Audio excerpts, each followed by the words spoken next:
Madame. Madame. Madame. Sabwe. Ngo hano.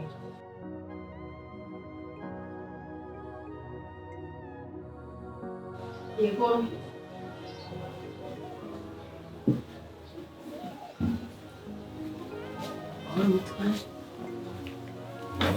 Yego. Mbega wari mu nduki ko nkuhamagara cyane ntunyuma. Ariko ntegeranye cyane. Ntabwo twemeranye mu nzu. Mbega ndakumva batarana amahanga nawe. Sigura ko nabashavuye. Ya gusa mu gihe muri weekend ndi ngaha buza tuyage twige by'umuryango. Niko kuje. Niko kuje. Ariko ndabona inzu yacu menga yatangiye kumera nabi cyane. Nashaka turaba ukuntu twoshira kandi marangi urazi mu minsi twimije yashitse. Ariko mutwara tiri urime n'umutwe. Ndabona umenye inzu ntakibaye. Erega dufise byinshi bikeneye n'umutwe. Ndabizi ariko inzu nayo bikenewe. Hagiye yashitse baje keshi. Ico kintu cyambere bakunda kuraba. Icyubahiro cy'umugabo ukaba umunezero mu rugo. Yego kabisa. Mu bari mwebwe mwaciyumviriye ariko ni kuri ntabwo byo baraza mudasinziriye. Guca abana bajya ku mashuri, abana dufise uko bangana. None abashitsi buryo uko mushitsa gusanze yabwirizwa kunezererwa mutwara gusanze. Babwirizwa kwisunga abashitsi. Irangi mbona tuba hano hase neza. Tuzogira isuku ariko abana bimirije kuja ku mashuri yo kurigura vunika. Ya wewe bona cyo bitwaye jewe nta ngorane. Twibe mu kunyene uratangwana nimwe ntacyo bitwaye. Jewe ndiko ndarabona cyo kurigura vunika. Tuzogira isuku hase neza. Bizogenda neza rwose. Okay, reka dufate uko rero. Tujya kukubwira rero hama kinigora muheza hama tuyage. Hari ibirije kandi gufungura. None hana kazuba nikabona. Ega gasasa samaka yaga mu nzu nsenga. Kashusha. Mbabarira rero muri weekend zanzo kujibura. Sawa sawa, gari bandanye ibikorwa byawe. Yego. Wenda teramira ngaha. Nezerwa mutware. Sawa sawa.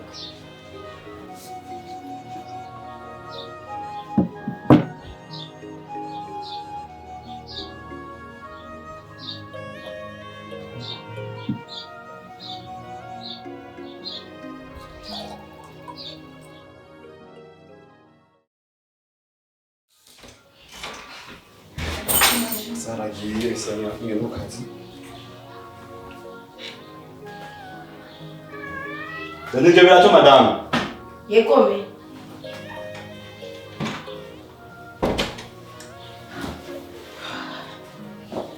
Dani. Masara.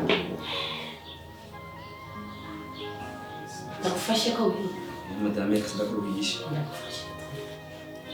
Kuruhisha. Kandi abona ko wihuta. Ndihuta. Rero tuntu tudafise.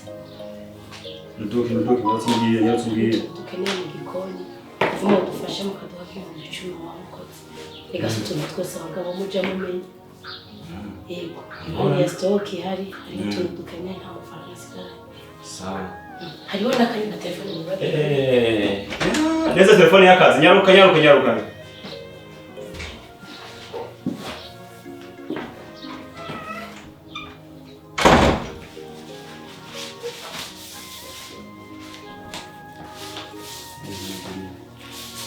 Nibyo, ebe yavuze. Asaba ngaha rero. Mutwaye ibihumbi 10 wamukoze. 10. Yego.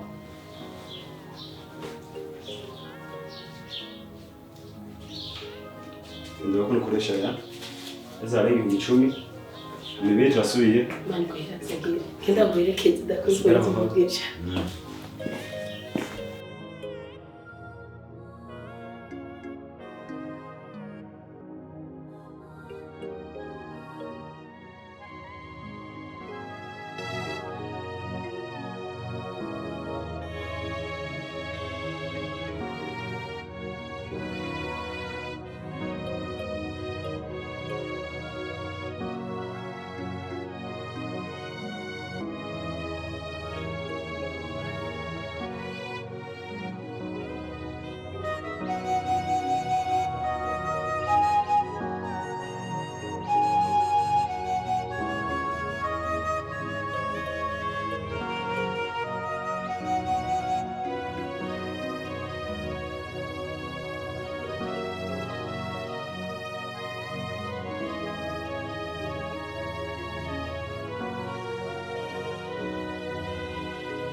Imana yakoze yampaye urugo rwiza rizigiye neza ko mu myaka 5 iri imbere mukaba so dufise abana dufise akaduga dufise igipangu cyagutse gusumba iki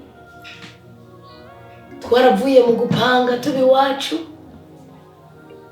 inyuma y'imyaka 10 ndabizi neza mukaba kuzobaduha abana benshi dutunga tukabagaburira tukabatwara ku ishure tukanezerwa bari kuri vora cyane ko mbonye ko mpaye mugabo uwo mutima mwiza uwo rukundo atavuga amajambo menshi atanyicisha amajambo mukaba ndakwisabira ikintu kimwe nzondinde kubabaza umugabo wampaye nzondinde gutetereza umugabo wampaye nzondinde kumutunduza mu mutima wiwe uzome kumwuba uzome guca bugufi kandi uzoduha abana b'indi abana uzozana muri uru rugo ngo turere uzoduhe kubakunda uru rugo uzorugiremo igicaniro uzodukura igisuzuguro cy'ubwoko bwose iyo ndiko ndaba amafoto yiwe hari utumesaje nyandikira umutima wanje uhimbaza Imana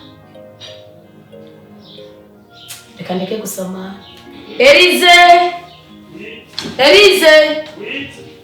ngwahana Elize we umeze neza mwaraye neza nabi wanyu urabizi ni byiza ko mutamubaza amakuru iwanyu nabene wanyu ngaho kazi kameze neza nuko ndabona isuku ni sawa Imana iguhezagire hanyuma no musisinda bafasha mu gikoni kandi mwana ko ari ku munsi w'Imana ni byiza ko muteye kutubuye tumeze neza kuko na sobuja namusabye ifaranga umugabo aca mu twisunumire cyane ndabona ko yifuza ko hari icabana borongo no munsi kirenge cyo bahora barongo noneho rero ndifuza ugende usime ikiro cy'inyama akorera ariko wa Mungu kandi nuvumenga ukongereza ugashaka nk'akanusu sibyo ugashaka nk'akanusu ugurerera akanyama mugire muce muteka n'umuceri muteke inyama muteke ibiraya ariko ni inyama nabigije kuziteka zikoroha nibyo bifiriti mu giceceke ubwo mugire n'udusarade sibyo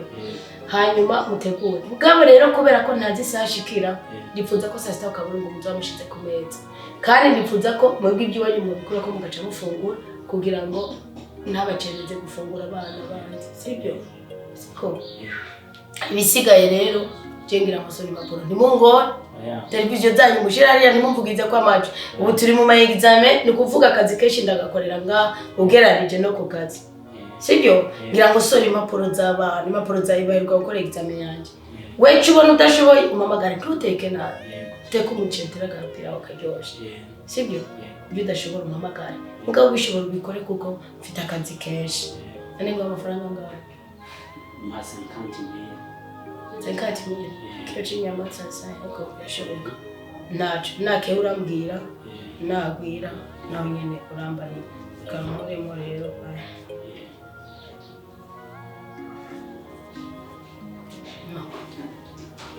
so yego rero sasa ukaburungu uzokoze kandi mugerageze muri ko murateka muza mugira isuku muratwika ikintu cyambere nanga niki mwana mari guhezagira Ruko rero mukamukomeze muhezagira abana bawe bakore neza nanje umpe umugisha umutware umugisha ibisigaye dukomereza amaboko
meze neza ndashaka kuza gusanga watete gatebe ngaka kakunda guteramira ku mazi ushaka guteramira ku usanga ari amazi ndenda numva nizuba nene byinshi amazi yonyene amazi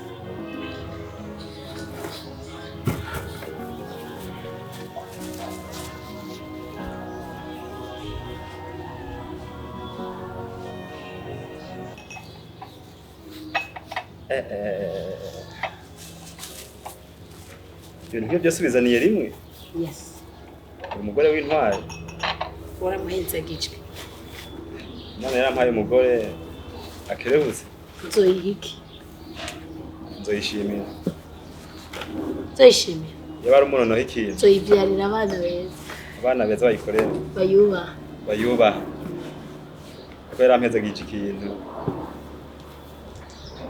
cy'agaciro cyane ntibakunze kubivuga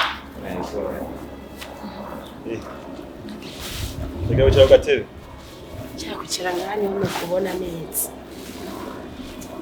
dukumburanye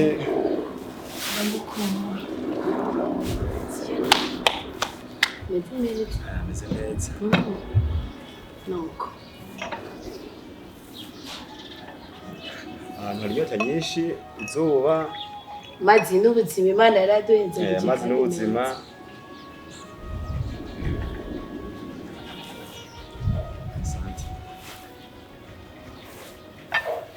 n'umusi nanje turasangira ibyo byiza abakundanye barasangira bavuga ngo bagira santa inzoga je shaka ungire santa amazi nibishaka sawa ngira no niyagutandavye ntakuravye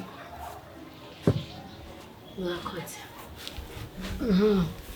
nakunda kwicara hasi cyane ntibikunda nawe aciye bugufi waramuhezagije n'Imana yego kandi undi Imana niyitanga umugore ne Bibiliya ntibivuga Bibiliya bivuga ariko abantu benshi nico kintu batazi umugore ngo uramwirondera mukaba nawe none si wowe wanteze akona kurangiwe n'Imana aya ahubwo ayo makuru nturayamareka gira ubusi bwo tuzokwicara ya ngene wabigenje ubuswa cyandana ndabikubwiye ngene nabigenjeje ngene neretse ngabo ni widoga aya ntabwo indoga ahubwo ndashimye urashimye wokongeza iki Imana ese ni byinshi ndashaka kuyikorera icyo isaba kuri jewe kandi ndetse naratanguye ni kiki kidasanzwe ushobora gusaba Imana nko ku mugore wawe umugore wawe Chishimba na bikwiye. No. Nk'ibyo no isaba mbona bihari. Oya jere gakomeye. Jesha kubwire ngo nk'ubu Imana ifashije. Ushaka umugore wanje sizobanuka beruko kugira ngo muri izi ntango zacu. Uko nandi cyo je nasabye. Icyo saba Imana. Shaka ukumeze. Uzigumira uko umugore w'intwari, umugore akirebutse. Kandi biko bisanzwe biri. Nabisengeye tutanahuwe. Oya. Nta kintu na kimwe wumva gishasha Imana igiye kubishira ko kugira ngo unezerwe nk'umugabo mu rugo. Gishi abinkorera ntanze gusenga. Abo ndashimye. Teka no mazi.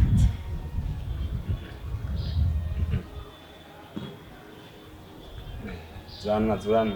Shaka nawe dagoye. Igizowe nk'igihungu. Nanze kugira ibi surprise. Zongera surprise uko nanjye nakore surprise.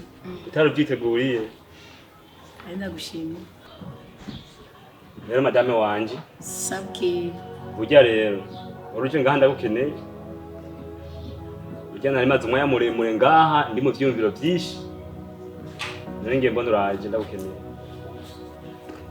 Jewe rero ko nashaka kukubwira sikindi. Ariko ndizera neza yuko bishaka kubabaza kuko naraguhishije. Ariko numega siniteguye kubabazwa nawe. Leo mbabaza. Kuko numva niteguriye kunezeranwa nawe nkabanwa nawe. Nimba ari cyakubabaje wewe nanje kirajya kumbabaza. Nimba kitakubabaje nikijya kumbabaza kuko umunezero wawe niwo munezero wanje. Sawa, uratumye numva nanjye umutima wanje utuje. Jewe rero, wakaye nawe ufise umwana hanze.